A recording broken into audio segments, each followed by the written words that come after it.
Assalamualaikum warahmatullahi wabarakatuh. Bertemu lagi bersama saya Mahbib ya. Dari sekian lama saya tidak membuat konten lagi. Sekarang saya alhamdulillah diberikan kesempatan lagi ya, punya waktu lagi untuk bikin konten.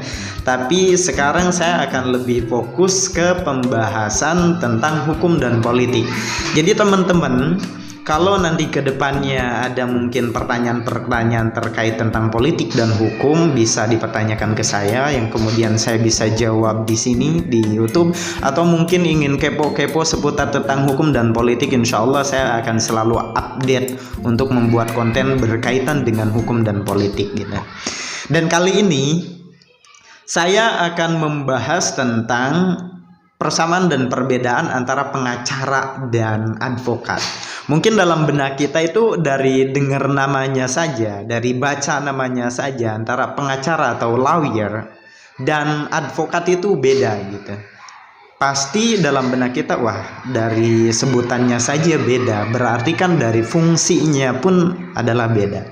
Itu dulu memang ada perbedaan antara lawyer, pengacara dengan advokat.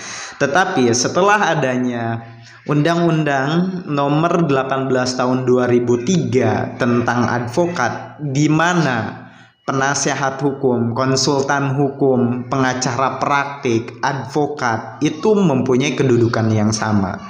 Nah, dari undang-undang tersebut dapat disimpulkan bahwa antara penasehat hukum, konsultan hukum, kemudian pengacara praktik, advokat itu mempunyai kedudukan yang sama, tidak ada perbedaan semuanya. Teman-teman, saya bacakan ya biar lebih jelas lagi. Pasal 1 ayat 1 Undang-Undang Advokat menjelaskan, menyatakan bahwa semua orang yang berprofesi memberi jasa hukum, baik di dalam maupun di luar pengadilan, yang wilayah kerjanya di seluruh wilayah Republik Indonesia, itu adalah disebut sebagai advokat.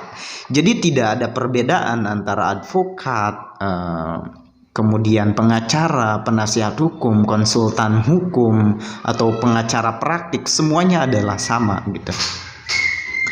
Lalu bagaimana dengan tugasnya? Tugas antara seorang advokat dan pengacara ya.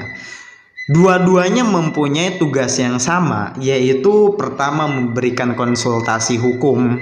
Memberikan konsultasi hukum itu adalah dia bekerja di mana ketika dia di luar pengadilan.